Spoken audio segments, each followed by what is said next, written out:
बिस्मिल्लाहिर्रहमानिर्रहीम, अस्सलाम वालेकुम। मेरा नाम हुसैन इकबाल है और आप मेरा यूट्यूब चैनल देख रहे हैं।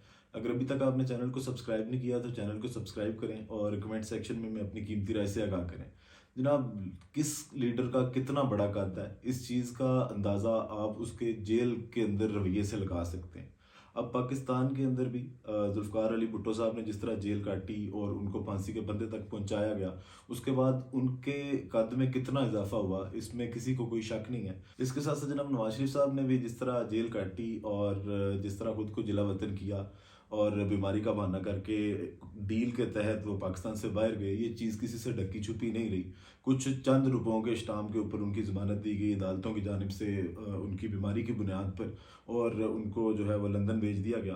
अब एक और पाकिस्तान के सियासी लीडर इमरान खान साहब, वो भी जेल का सामना कर रहे हैं, लेकिन वहाँ से जो पैगामात आ रहे हैं वो पैगामात कोई इस तरह के नहीं है कि जिनको सुनकर आपको ये लगे कि वो पाकिस्तान से बाहर जाने का सोच रहे हैं। अब जनाब, इमरान खान साहब की जानिब से जेल से जो पैगाम भेजा गया, अब आपको उसके बारे में बताते हैं।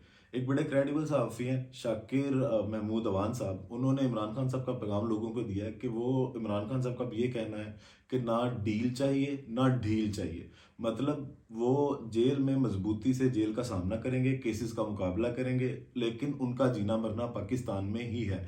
इसकी तस्दीक जो है वो लिमा खानम साहबा कर चुकी हैं। वो कहती हैं कि पैगामात बहुत सारे इस तरह के आते हैं कि इमरान खान साहब अगर कुछ देर के लिए, कुछ अरसे के लिए ही पाकिस्तान से बाहर चले जाएं और वो अपने बयानिए से पीछे हट जाएं, तो काफ़ी मामला जो हैं वो बेहतर हो सकते हैं और पाकिस्तान तहरीक इंसाफ को जो है वो कुछ सॉफ्ट कॉर्नर मिल सकता है। लेकिन दूसरी जानिब अगर इमरान खान साहब का कहा जाए तो इमरान खान साहब तो बिल्कुल डटे हुए हैं। वो कहते हैं मेरा जीना मरना पाकिस्तान में है। मैं जब वज़ीर आज़म था, मैं तो तब बाहर जाने का इतना शौकीन नहीं था, जो अब मैं वज़ीर आज़म नहीं हूँ तो मैं अब कैसे पाकिस्तान से बाहर जा सकता हूँ।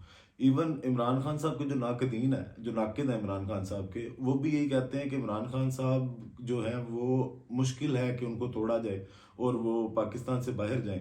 तो बात काबिल गौर यहाँ पे ये है कि इस तमाम तर मामला के बाद जिस मजबूती से इमरान खान साहब जेल का सामना कर रहे हैं, इससे देखना यह है कि उनके कद में कितना इजाफा हो रहा है। इमरान खान साहब की मकबूलियत जो है वो दिन ब दिन बढ़ती जा रही है। दूसरी जानिब अब जिस तरह नवाज शरीफ साहब पाकिस्तान आए और जिस तरह उन्होंने जेलों के डर से ज़मानतें पहले ही करवा ली और तमाम तर मामला सेटलमेंट करवा के वो पाकिस्तान में आए, तो उससे आप देखें कि नवाज शरीफ साहब का इम्पैक्ट अवाम में कोई इतना ज़्यादा नहीं है।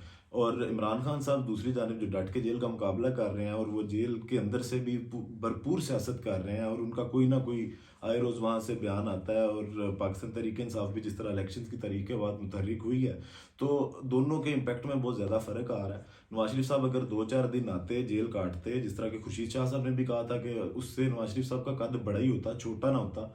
अब नवाज शरीफ साहब ने जो जेलों से भागकर जमानतें करवा कर आए हैं, एक दिन भी गिरफ्तारी नहीं दी, तो अपना कद को छोटा कर लिया। सियासत के मैदान के बाद अब बात करते हैं खेल के मैदान की, और ख़ासकर क्रिकेट की, जो पाकिस्तान की कौम का पसंदीदा खेल है और जो पाकिस्तान की कौम की चेहरों पे कुछ खुशियां लेके आया करता था। बाबर आजम 11 ने पाकिस्तान के लिए काफ़ी कामयाबियां समेटी और वो आईसीसी जो रैंकिंग नंबर 1 भी टीम रही, लेकिन आज उस टीम को सियासत की नज़र कर दिया गया। एक एक्सटर्नल सियासत है और एक जो क्रिकेट की इंटरनल सियासत है। एक्सटर्नल सियासत के बारे में बात करें तो जनाब, जिस तरह इमरान खान साहब आए, उन्होंने चेयरमैन पीसीबी एक क्रिकेटर को लगाया जो क्रिकेट को अच्छी तरह जानते थे और उनको पता था कि जो पाकिस्तानी क्रिकेट है उसको किस तरह आगे लेके चलना चाहिए। और उसके बाद जब रजीम चेंज हुई और पाकिस्तान मुस्लिम लीग नून आई, तो वो अपना चेयरमैन पीसीबी लेके आए, नजम सेठी साहब। हाँ, उन्होंने क्रिकेट के लिए काफ़ी अच्छे काम भी किए हैं, लेकिन एक प्रॉपर क्रिकेटर के बाद एक नजम सेठी जैसा बंदा जो सहाफत करते हैं या उनके बाकी दीगर जो मशागिल हैं, उसके साथ साथ उनको चेयरमैन पीसीबी बना दिया गया। उससे भी पाकिस्तान की क्रिकेट को काफ़ी नुकसान हुआ। और जब आसिफ अली जरदारी साहब की अंदर एंट्री हुई और उन्होंने अपने चेयरमैन पीसीबी को तैनात करवाया, जब चेयरमैन पीसीबी नजम सेठी साहब ने रिज़ाइन किया और जका अशरफ साहब को जो है वो वर्ल्ड कप से चंद माह कबल पाकिस्तान की जो क्रिकेट बोर्ड है उसका चेयरमैन लगा दिया गया, तो इससे भी काफ़ी जो पाकिस्तान की टीम का मोराल जो था वो डाउन हुआ। उसके बाद जनाब, पाकिस्तान की टीम के अंदर भी एक सियासत चल रही है और वो कप्तानी की सियासत है। आज बाबर आजम साहब जो हैं वो तीनों फॉर्मेट से उन्होंने अपनी कप्तानी में इस्तीफ़ा दे दिया है। और अब आपको बताएँगे उस पेशकश के बारे में जो बाबर आजम साहब को दी गई, उनको कहा गया कि आप किसी एक फॉर्मेट के कप्तान रहें, 2 फॉर्मेट के कप्तान जो हैं वो कोई और लगा देंगे, लेकिन बाबर आजम साहब ने इस चीज़ से इनकार किया और उन्होंने कहा कि मैं किसी एक फॉर्मेट का कप्तान नहीं रहूँगा और तीनों फॉर्मेट से जो है वो रिज़ाइन दे दिया। जिसके बाद शहनशाह अफरीदी साहब जो हैं वो अब टी20 में पाकिस्तान की टीम की क़यादत करेंगे और टेस्ट की कप्तानी जो है वो शान मसूद साहब को दे दी गई है।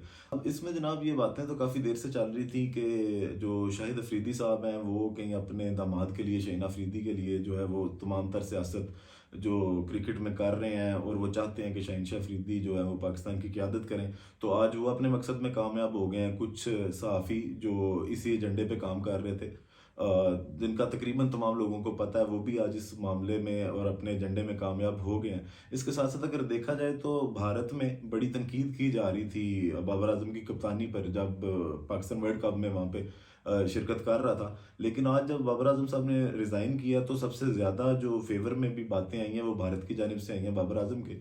तो अब ये खेल को भी सियासत की नज़र कर दिया गया है। पाकिस्तान की जो अवाम के लिए एक थोड़ी-सी खुशी लाती थी टीम, उसका भी आज जो है वो सत्यानाश कर दिया गया और तमाम तर जो सिलेक्शन कमेटी है उसको भी तब्दील कर दिया गया। बाबर आज़म से कप्तानी चली गई और शान मसूद साहब की अगर बात करें तो शान मसूद ने काफ़ी अरसे से पाकिस्तान की टीम का हिस्सा ही नहीं रहे। इवन वो पाकिस्तान के वर्ल्ड कप स्क्वाड का भी हिस्सा नहीं थे।